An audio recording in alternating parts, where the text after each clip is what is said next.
Está no ar mais um episódio do podcast da Agência Lilás. Hoje nós vamos falar de empreendedorismo, business, digital, todo esse universo que a gente já conhece e a gente já fala aqui nos nossos episódios, mas hoje a gente vai seguir pelo caminho da moda.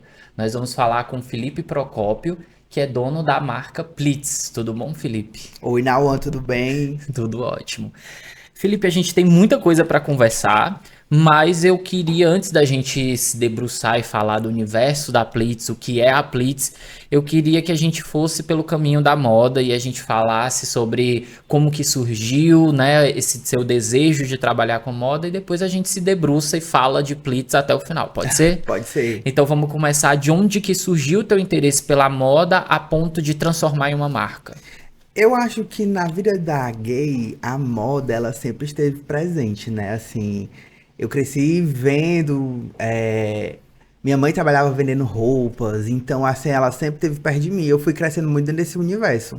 Eu também tenho uma tia que ela é formada em design de moda e ela me levou muito cedo para os desfiles, tipo Dragon Fashion. Eu fui no Dragon Fashion a primeira vez em 2011 e aquele universo sempre me fascinou. Mas eu realmente, assim, nunca foquei minha carreira na moda. Eu trabalhei com publicidade, eu sou formado em publicidade, trabalhei com publicidade e entrar no mercado de moda foi uma coisa muito não esperava, aconteceu. Posso contar a história da marca? Pode contar a história da marca. Eu só queria saber de quantos anos pra cá que aconteceu isso. Há uns 2 anos, 2, 3 anos pra cá, mais ou menos, que eu comecei a trabalhar com isso. Então tu tinha já contato com moda, tu já gostava desse universo, mas não era nada que tu pensou em se profissionalizar nisso. Exatamente. Eu sempre trabalhei com redes sociais, endomarketing, marketing, Uhum. mas moda nunca foi. E aí, uma amiga minha me convidou, ela me chamou pra fazer pulseiras de miçangas e eu não queria fazer de jeito nenhum. Eu disse, eu não tenho habilidades manuais. Isso não é pra mim, eu não gosto, eu nunca gostei. E ela insistiu, insistiu, tá, mulher, eu vou. Mas de onde veio isso? Se tu disse que estava inserido no universo da moda ali, mas a parte da miçanga, tu disse, ah, não gosto de trabalhos manuais. De onde veio? Tu já tinha tido alguma experiência prévia? Já, no ensino médio, no meu colégio, a gente teve um curso de empreendedorismo e a gente tinha que montar uma empresa. Hum. Detalhe, eu não lembrava disso até recentemente. Eu apagou essa memória da minha cabeça. Eu lembrei porque eu tava mexendo em algumas coisas minhas, eu encontrei o certificado do curso e eu lembrei de tudo. E aí a nossa empresa era de miçanga. Aí na época a gente produzia colares de miçanga, a gente foi no centro comprar, eu conheci as lojas. Então eu tive o primeiro contato com a miçanga em 2010, nesse curso. A gente montou uma empresa, a empresa faliu no final do curso, não deu certo. Não, a empresa chegou a existir de fato? Existiu, era uma empresa dentro de um curso, né? Certo. Então a gente tinha metas, o intuito deles era realmente mostrar mais ou menos como a empresa funcionava. Tá, tinham as limitações de ser dentro de um curso, mas vocês chegavam a vender para um público final. Sim, a gente foi para uma feira, a gente chegou aí numa feira aqui no shopping de Fortaleza para expor as marcas e a gente podia vender também para pessoas que estavam ao nosso redor. E aí tinha alguns objetivos, cada aluno ficou responsável por um setor. Eu, na época, e aí também eu vim lembrar disso depois de muito tempo, porque eu fiquei dentro do marketing. Na época, eu criei a logo da empresa no Photoscape. Além de editar foto pro Orkut, eu fui lá, não sei nem como eu fiz isso, mas eu criei a logo da empresa do curso dentro do Photoscape. E foi isso, a gente começou a fazer, eu comecei a ter o contato, só que durante anos isso apagou da minha memória. Eu realmente não lembrava que eu tinha feito esse curso. E aí depois de anos, muitos anos depois, o que? 15 anos, 14, 15 anos depois, eu me deparei de novo com as miçangas nesse convite da minha amiga de fazer pulseira de miçanga. E tu já foi dizendo que não gostava. E eu já fui dizendo que não Será que era gostava. alguma coisa do subconsciente dizendo, ó, já falei uma empresa de miçanga? Pode ser, eu acho que ficou o trauma, eu não estava querendo voltar nisso, mas graças a Deus que eu Volta. voltei. A gente começou a fazer, e aí eu passei 2 horas, na UAM eu me desliguei. Eu me desliguei do universo fazendo pulseira de miçanga. E aí eu comecei a fazer pra mim, pro meu namorado, pras pessoas que estavam, né, ao meu redor. Uhum. E uma tia minha que tem uma loja, ela, faz umas pra eu vender aqui. E aí ela Mas começou. antes tu não tava vendendo, só tava Só presenteando as tava pessoas. presenteando, era coisa mesmo assim, eu dando presente pras pessoas tô aqui fazendo.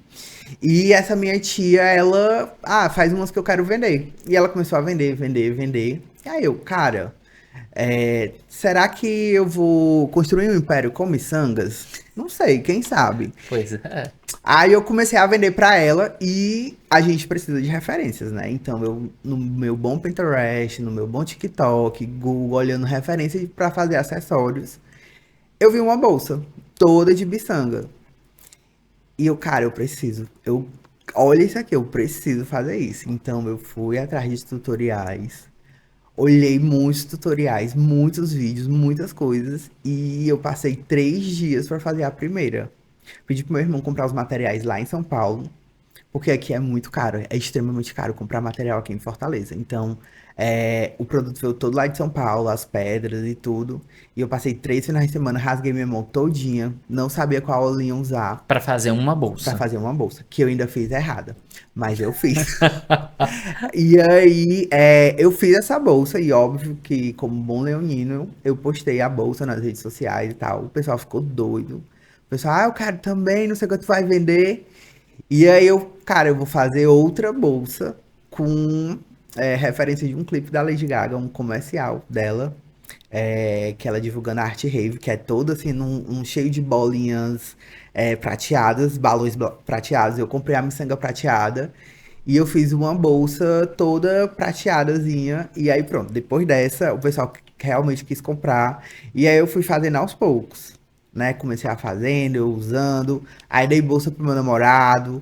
E aí ele foi usando, meus amigos foram querendo. E aí do nada eu tava vendendo bolsa de miçanga. Nunca nem imaginei isso na minha vida. Eu literalmente vivendo o sonho de vender minha arte na praia.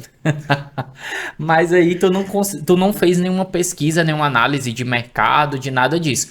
A tua história ela foi em cima do que tu tava vendo de produto, né? E assim, eu começo com as pulseiras, eu enxerguei aqui a bolsa, vou testar, funcionou, vamos fazendo. Mas aí qual foi o momento que deu a virada de tipo, ok, eu preciso de uma marca para chancelar esse movimento que eu tô fazendo, e aí eu preciso entender qual é o cenário que eu tô, para que público eu falo, e aí que momento isso virou? Pronto. Foi no momento que realmente as pessoas. Eu vi o desejo das pessoas no produto. Eu comecei a postar e aí eu fui postando e as pessoas foram querendo. Cara, eu preciso transformar isso numa marca. E aí a marca inicial ela é diferente da marca que ela tá hoje. Porque a marca inicial eu fui fazendo muito olhando para as pessoas que estavam ao meu redor e olhando para as pessoas que estavam reagindo ao meu conteúdo. Eu fui criando uma marca mais puxado pro Urban Conceito, tanto que é uma marca que tinha cores neons, uma marca que era inflada e ela tinha uma linguagem mais digital, voltada para o meme. As bolsas tinham uma pegada mais urbana. E aí eu fui fazendo esses modelos, eles foram tendo saída, assim, mas deu uma virada de chave também quando o meu irmão comprou miçanga de madeira pra mim. Ele disse, olha, eu vi essa daqui, eu vou te mandar. Eu achei muito linda, eu acho que tu deve fazer uma bolsa. Isso ele lá em São Paulo, viu a miçanga, mandou pra mim. Aí eu, não é muito a minha praia. Aí eu fiz a bolsa de madeira. Quando eu terminei, meu Deus, essa bolsa é a mais linda que eu fiz na minha vida. E a miçanga de madeira, ela realmente dá outra vibe pro produto, né? Os aviamentos e tudo. E aí eu comecei a ver outro público. Tu entendeu que aquilo ali poderia não ser o ponto final da marca de identidade, que poderia ser uma coleção específica para se iniciar uma outra identidade. Exatamente. E aí eu comecei a ver que outras pessoas começaram a se interessar e meio que foi estourando a bolha. E a Plitz, ela tem muito das minhas vivências da vida. Meus avós, eles são pessoas do interior, né? Meus avós paternos são do interior de Aracati. E eu vivi muito tempo da minha infância, da minha adolescência, vida adulta, indo pra lá. Então eu tinha muito contato com realmente produtos manuais. A minha história, depois da Plitz, eu vim perceber que eu sempre tive trabalhos manuais ao meu redor. E eu, por algum momento, a minha mente bloqueava isso. Eu não acessava esse lado meu. A minha avó era uma pessoa que pintava, cantava, tocava violão. Eu tenho tios que faziam desenhos de carro de Fórmula 1, meu pai também. isso sempre teve ao meu redor e hoje em dia eu uso esse repertório que é meu.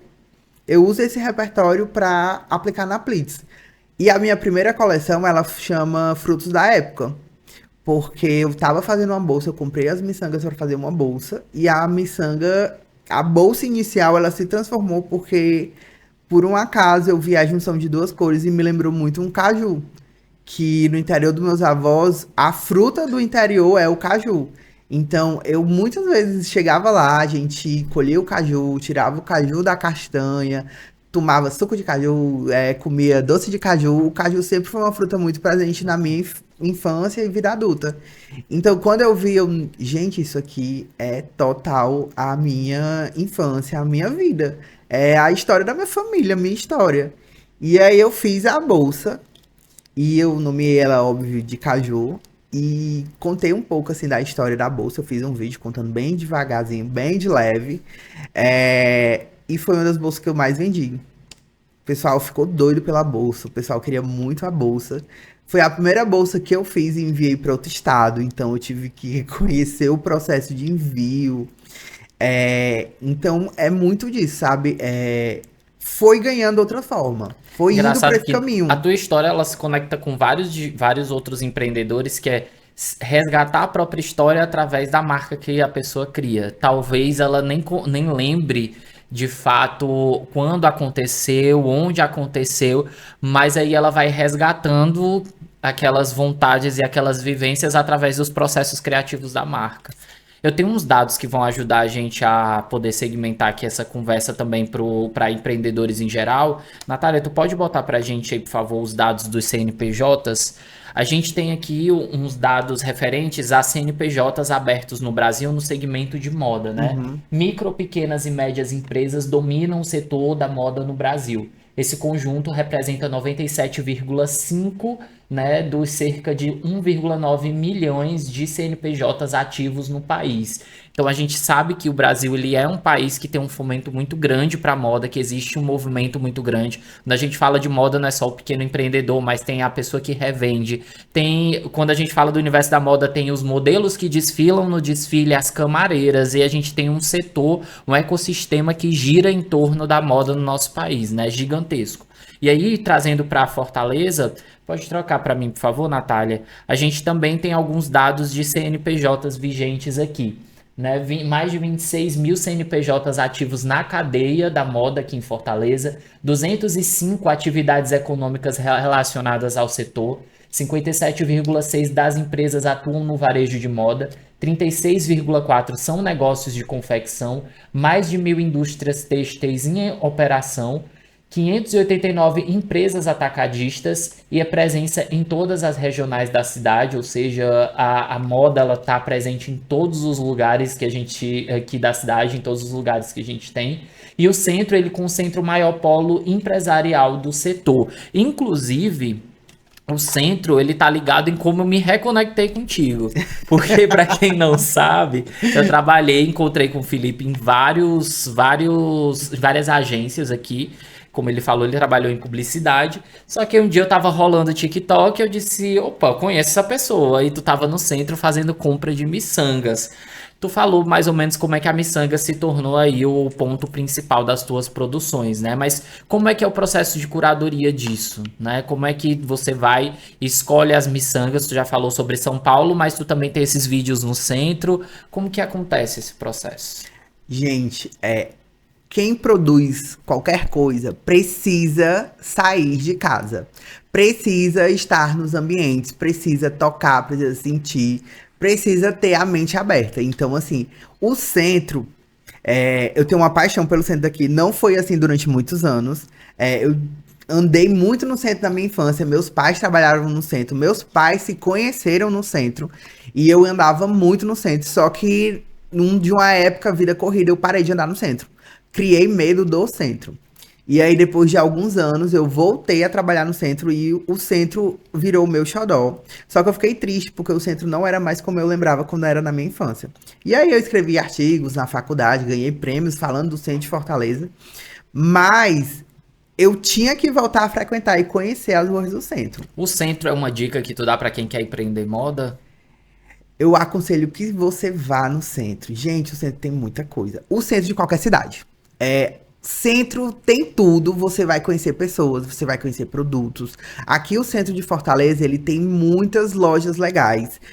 A gente tem o Buraco da Gia, a gente tem aquela parte ali que é perto da catedral, que tem muita coisa de moda. Eu não ando muito lá porque o meu foco é mais na parte de acessórios. Então, eu vou em lojas de miçangas, lojas de materiais de costura.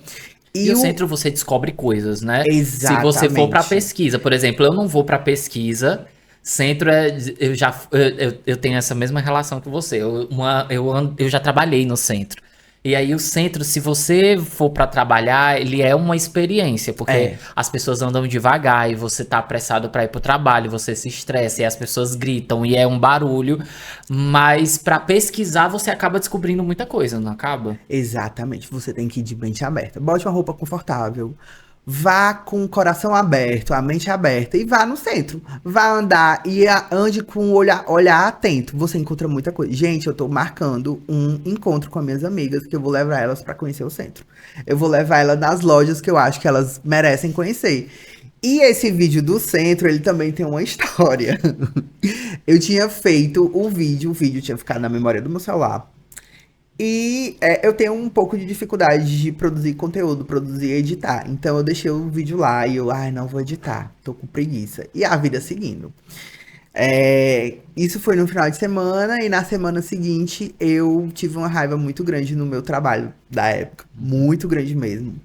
E aí a forma que eu encontrei de canalizar essa raiva foi editar o vídeo. Eu cheguei em casa, eu vou editar esse vídeo, eu vou ser TikToker agora, eu vou ser TikToker. E eu editei o vídeo, foi o primeiro vídeo que eu fiz de dicas de compra no centro. Editei isso à noite, 10, 11 horas da noite. Postei, fui dormir. Quando eu acordei, o vídeo acho que já tava com 30 mil visualizações, o pessoal me seguindo, o pessoal perguntando coisa. Loja recompartilhando meu vídeo, que eu tinha visitado algumas lojas. Eu, gente, o que que aconteceu aqui? Aqui tá quase uma sessão de psicanálise, então eu preciso te dizer o Exatamente. seguinte: tu já percebeu que os maiores transformadores da tua vida vieram da raiva? Porque tu tinha raiva de trabalhos manuais, aí foi fazer os trabalhos manuais e fez uma marca. Aí tu teve raiva no teu antigo trabalho, tu foi editar um vídeo, quando tu acordou esse vídeo tinha 30 mil. Ou seja, continue tendo raiva, que talvez teu sucesso esteja ligado ao ódio. Gente, eu não vou agredir ninguém, tá? Mas assim, eu canalizo esses momentos em criações. Às vezes eu chego estressado do trabalho, eu vou cozinhar, vou fazer uma bolsa e eu fico zen, na paz. Então eu aconselho que você também faça isso. Ou seja, cada bolsa tem um pouquinho de ódio. Brincadeira, não Não, vou falar isso. jamais, Tem um jamais. pouquinho de ódio que foi liberado do seu ser, que foi libertado. Sim, mas aí a história do centro é isso mesmo. Você vai nesse processo, você faz isso de quanto em quanto tempo, ainda recebe de São Paulo, como que é? Então, algumas coisas eu consigo comprar aqui em Fortaleza. Tá. Então, eu vou nas lojas que eu conheço. E eu também vou com olhar atento de encontrar uma loja que eu não conheço, porque realmente uma vez eu tive que rodar o centro inteiro, de cabo a rabo, pra encontrar um produto específico. Mas Então, tu vai atrás de um produto específico ou às vezes tu vê algum produto e pensa numa peça só depois que tu encontrou esse produto? eu vou atrás de produtos específicos, mas eu vou com a mente aberta. Eu vou olhando, eu tenho um tempo de olhar, miçanga, ver, olhar a novidade que chegou, o que é que tem em uma loja, o que é que não tem em outra loja. Então, eu vou muito com esse olhar. A bolsa, a miçanga que compõe a bolsa, ela realmente não é comprada aqui. Ela vem de São Paulo, e aí no começo foi muito difícil pra mim, porque meu irmão também trabalha, meu irmão tem uma vida em São Paulo, mas ele me ajuda muito, então ele ia nas lojas e ele ficava me mandando fotos. Felipe, ó, é isso aqui, tu quer isso aqui? E aí eu escolhendo muito por foto. E aí eu disse, cara, eu preciso ir em São Paulo. Eu preciso ir em São Paulo, conhecer os fornecedores. Eu preciso muito ver lá, porque eu tenho que entender como é que funciona a dinâmica lá, pra eu até tirar um pouco do peso dele e também quando ele for, eu já saber o que eu quero. Então eu fiz uma viagem e realmente eu fui. Aí foi um universo, né? Porque você entra ali na 25 de março, é um universo de coisas, você vai entrando em cada canto, você vai Que não dá conhecendo pra uma fazer em coisa. um dia, né? Exatamente, mas eu tive que fazer, porque foi uma viagem rápida. Então eu fui lá. A primeira vez que eu fui, eu não fiz vídeo na 25, mas eu fui. E aí eu conheci os fornecedores. Então a compra ficou mais fácil pra mim. E aí, esse ano eu fui de novo em São Paulo e eu disse, vou produzir conteúdo na 25 de março. Então, foi outro vídeo que fez muito sucesso, porque as mesmas dicas que eu dava no centro aqui de Fortaleza, eu dei na 25 de março. Então, eu me propus a realmente entrar num prédio comercial lá da 25, andar em cada andar, ver o que que tinha, filmar, divulgar. Então, assim, eu adorei, assim, é uma Foi experiência muito tranquilo? legal. Foi. Porque eu vejo uns vídeos daquela Fernanda Costa fazendo bastidores. É óbvio que ela potencializa muito as É. coisas ali, ela dá uma inflamada no negócio. Mas me parece um perrengue, não parece, não? O meu foi em ambiente controlado, assim. Eu Entendi. tava dentro de loja, então foi uma coisa bem tranquila. E assim, eu vou no meu tempo, eu vou na paz, eu vou com o espírito leve, vou fazendo ali, porque eu tenho que ter o olhar de ver, né? Então, assim, o meu público naquela época era muito aqui de Fortaleza. Então, o meu intuito foi realmente mostrar que eles podem comprar também outras coisas que não vendem aqui em outros cantos. Então você tem que olhar atento de ver o que é que tem lá que não tem aqui. Porque, Entendi. infelizmente, essa é a realidade. Tem muita coisa que eu queria comprar daqui, mas não tem. Não tem, ou se tem, é muito caro. Então eu fico fazendo esse jogo de cintura. Eu compro de lá, mas eu também não deixo de comprar o que eu posso comprar aqui. Porque eu acho que é importante. A gente tem marcas aqui de miçangas, acessórios que são marcas daqui, da nossa terra. E eu acho muito importante isso. São marcas que você vê que quem faz esse tipo de produto, elas são marcas conhecidíssimas. Entendi. Sobre a presença da Plitz no digital, Uhum. você falou de vídeos aí que deram muito certo, que pegaram mais de 30 mil visualizações, de você indo no centro da cidade de Fortaleza, depois na 25 de março, fazendo suas compras e tal. Como que tu faz a decisão de pra onde que vão esses vídeos? Porque eu vi que na tua rede social do Instagram da marca especificamente Uhum. não tem tantos bastidores, mas se a gente for no TikTok, você já fez uma outra decisão de editorial. Uhum. Você consegue clientes de lá? Essas viralizações, elas são para nichos específicos? Você atinge só empreendedores ou público em geral? Quem são as pessoas que estão ali? Como é que tu conversa com essa gente? Pronto. Aí são dois perfis diferentes. A Plitz, ela é uma marca de moda. É, e ela está no Instagram. Então, realmente, o meu namorado, ele trabalha com marketing de moda, ele me ajuda muito com essa editorial de conteúdos, ensaio. Então, eu com a Plitz no Instagram, a gente foca realmente muito em mostrar o lado das bolsas, de moda, realmente os desfiles que a gente participa. E o TikTok, ele não é Plitz, ele é Felipe. O TikTok, ele é Felipe. Então, o TikTok sou eu, gente. Eu falo do jeito que eu falo. É os meus perrengues, é eu correndo pra lá e pra cá. E o público do TikTok, ele é totalmente diferente do público do Instagram. O público do TikTok, ele realmente é um público que ele quer saber como é que eu faço. Ele quer saber onde é que eu compro. Ele quer dicas. Então, lá é totalmente diferente. O pessoal do Instagram, ele realmente, eu percebo que eles vêm com mais vontade de comprar o produto. Ou então até mesmo fazer contatos comerciais. O público do TikTok, ele realmente quer mais saber como acontece a produção. Mas ele compra também, Até hoje eu não vendi, nunca vendi uma bolsa no TikTok. mesmo com mais de 30 mil visualizações num vídeo só. Hoje já tá com 80 mil e eu não vendi nenhuma bolsa pelo TikTok. E eu entendo que são públicos diferentes. Eu E acho que são que propostas são diferentes. propostas totalmente diferentes. Assim, eu adoro o TikTok. Eu adoro a interação que eu tenho com o público do TikTok, porque ele rompe a barreira digital. Até hoje eu tô andando, eu tô comprando alguma coisa, a pessoa chega, eu adoro teus vídeos. Assim, eu não estava preparado pra isso. Aconteceu algumas vezes. Gente, isso porque realmente pra mim é um cenário novo. É uma coisa assim que aconteceu muito do nada. E é muito estranho, mas assim, eu vou lidando. Eu tenho realmente planos de investir bem mais no meu TikTok hoje em dia, sem deixar as bolsas de lado, porque O TikTok ele é nutrido pelo que acontece pelas bolsas. Eu pego bastidores da construção da bolsa e posto no TikTok. Tu entende que são propostas diferentes, no caso. Tu entende que existe essa separação e que tá tudo bem também, que a marca é disseminada, mesmo que seja só com os bastidores que você tá mostrando Tá ali, tudo né? bem, são 2 tons de voz, são 2 pessoas diferentes, são 2 produtos diferentes, sim, propostas diferentes. Perfeito. Vamos ver alguns produtos teus? Bora. A gente tem imagens aqui e tu também trouxe uma bolsa, né? Vamos antes focar. Natália, tem como tu focar daí? Olha se tá... Mostra pra câmera aqui. Que eu acho que fica melhor. Quanto tempo Essa daqui, pra ela fazer? dura mais ou menos em Tira da média. frente do microfone e bota aqui.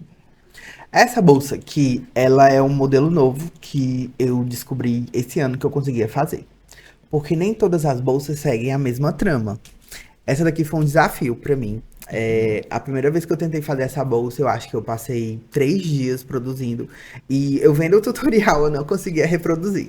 Porque realmente ela tem uma trama diferente dos produtos que eu produzo. Ela tem um design totalmente diferente. Geralmente eu faço bolsas com mais quadradinhas. Essa daqui não é quadradinha, ela é toda em miçanga. E aí foi um desafio muito grande, mas depois que eu fiz a primeira, foi sucesso.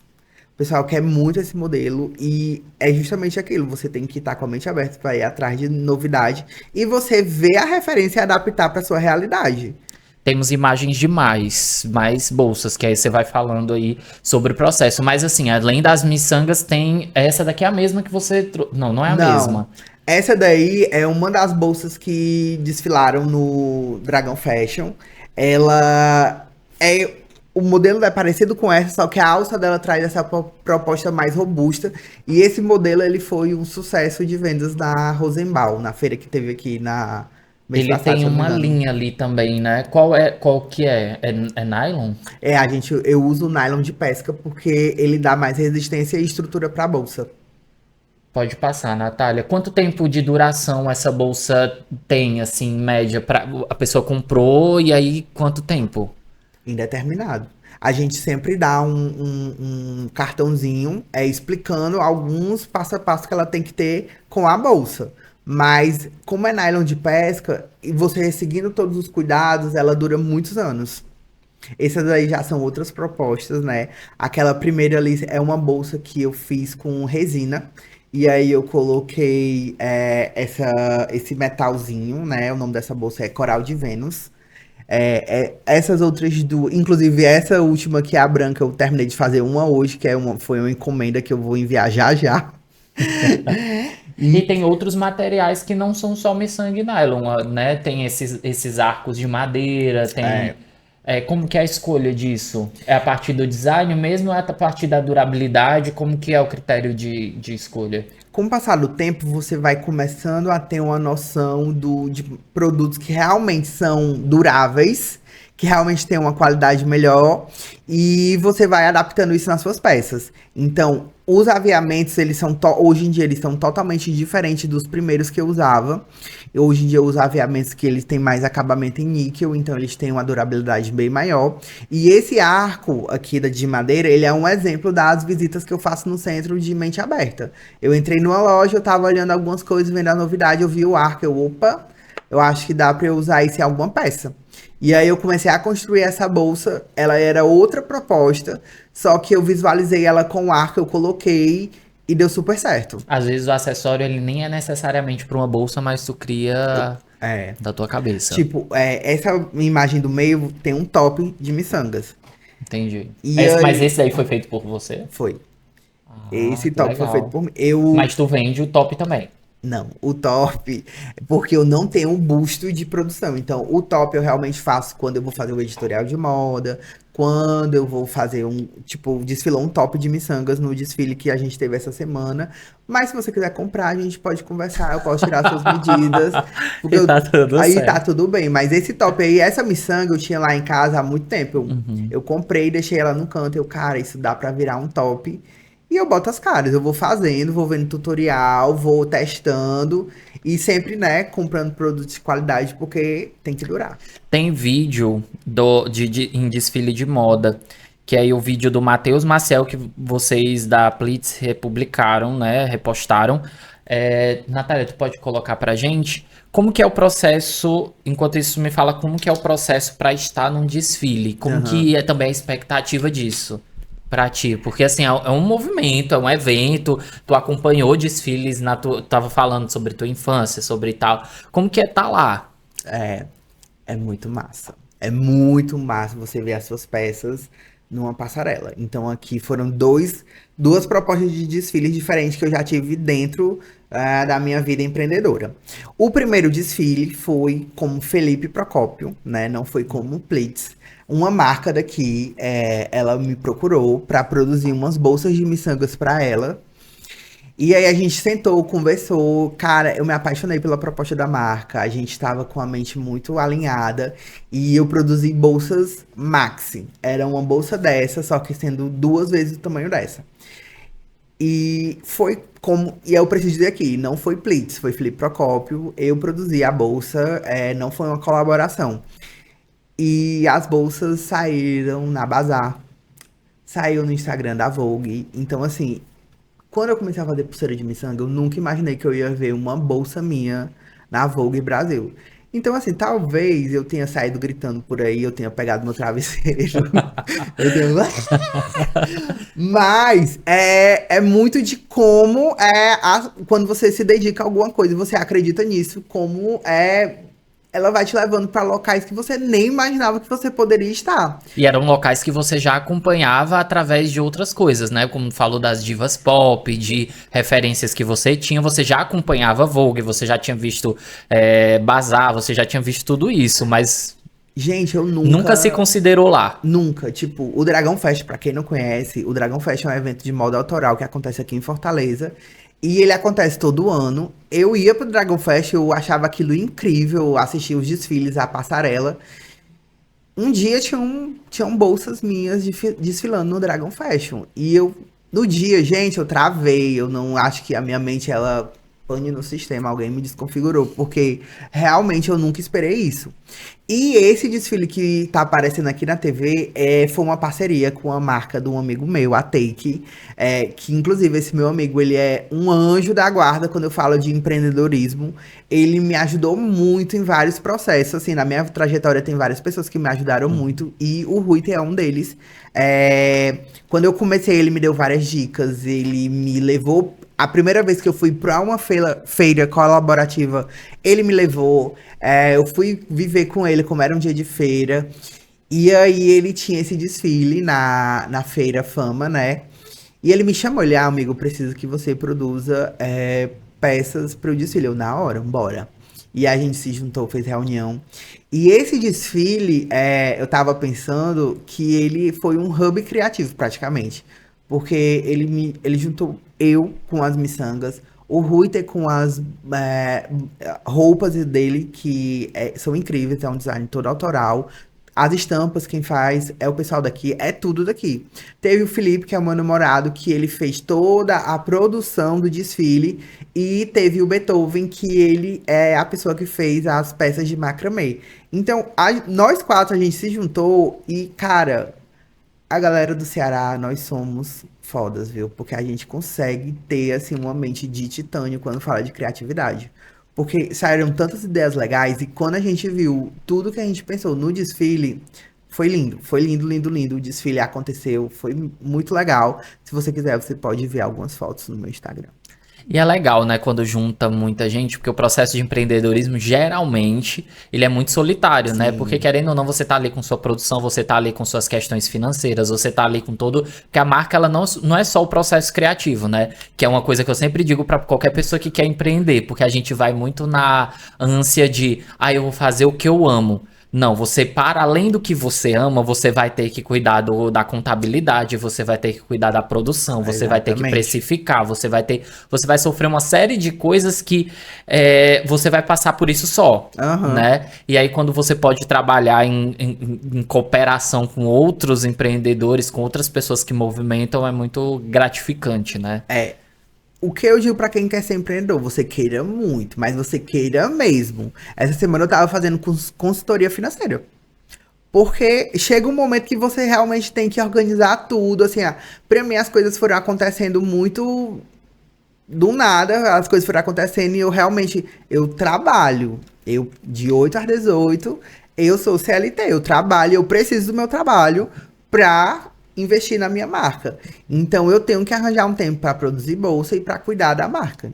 Então queira mesmo. Queira, não ache que é só glamour, não. Eu digo isso sempre. Toda vez que alguém chega pra mim dizer pra empreender, antes eu dou um suspiro e eu digo, queira. É a única coisa que eu te digo, queira muito. Porque a gente vem com essa ideia, e eu acho que é muito difundida essa cultura de dizer que quando a gente empreende, a gente só trabalha pra gente. Não é verdade. Não. Né? A gente trabalha pro cliente final, a gente trabalha pro governo também, porque a gente tem uma série de impostos a pagar, uma série de coisas. Mas enfim, foi difícil precificar as primeiras bolsas. Muito. Agora tá mais fácil, né? Tá, as primeiras foram muito. Gente, tudo no começo é difícil, assim. Eu sou publicitário, então eu tinha uma ideia que eu queria fazer uma marca, sei lá, que nem o Google, né? Aquela marca que encanta. Só que você não tem dinheiro. Então você. Então, assim. Mas nós somos o que? Acostumado a fazer grandes ideias com pequenos orçamentos. Então, assim, eu sou muito. Eu penso muito na experiência do meu cliente. Então, realmente, a precificação foi muito desafiador. Eu Porque pedi precificação ajuda. é muito tabu, né? A gente não tem esse tabu até chegar no momento de dizer assim, quanto é que vale o teu trabalho? Aí você fica, opa, Gente, é muito difícil, assim. Às vezes eu fico, será que eu tô fazendo certo? Será que isso é certo? Sei o quê? Então é por isso que hoje em dia eu estou fazendo uma consultoria para realmente eu entender e dar os próximos passos, pisar no chão com mais firmeza. Mas a gente hoje em dia tem muita IA, né, também, que que assim, dá uma ajudada. dá uma ajudada, dá uma ajudada. Dá para você usar a IA com inteligência, com sabedoria, ela te ajuda sim. O que é que tu espera e projeta pro futuro da Plitz? Eu quero só o crescimento. Eu quero novas passarelas, eu quero novos modelos. Eu acho que a Plitz, ela é a materialização da minha criatividade. Uma das coisas que eu mais falo é que, gente, sejam criativos, botem a sua criatividade pra fora. Com o tempo você vai lapidando. Às vezes você tem ideias que não são legais e tá tudo bem. Mas assim, com o tempo você vai lapidando. Então, hoje em dia, quando eu faço uma bolsa, porque no meu trabalho como publicitário, pessoas já olharam pra mim e falaram: "Ah, tu não deveria trabalhar com isso". E hoje em dia eu faço uma bolsa, que é um produto que saiu das minhas mãos, que saiu da minha mente, e a pessoa, cara, tu se garante, isso aqui é uma arte. Eu não desisti quando as pessoas falaram que eu não era para trabalhar com criatividade, né? A gente continuou. Então acho que é muito disso, você acreditar que você pode, e você pode. Você realmente tem que ser firme e acreditar em você. Parece um pouco discurso de música de diva pop, gente, mas a realidade é essa. É difícil, né? Mas não desista, tá? As duas coisas estão ali, É, andando lado a lado. E a gente tem um QR Code para mostrar que esse QR Code é o QR Code para você que está assistindo o episódio. Se você apontar aí seu celular, se você estiver assistindo pelo YouTube, claro, vai direto pro Instagram da Plitz. Olha aí, olha o pai que eu fui agora. eu quero Bota gente, aí no ar, Natália, por favor. sigam a página da Plitz, tá? Vejam lá os modelos. E também, se você quiser me acompanhar no TikTok, é só pesquisar Felipe Procópio. Felipe Procópio. Felipe com PY, por favor. Ok, para finalizar, eu queria que você desse algum recado para quem quer empreender na moda, quem quer seguir esses passos. Eu acho que eu vou reforçar o que eu acabei de falar, que é realmente você acreditar em você.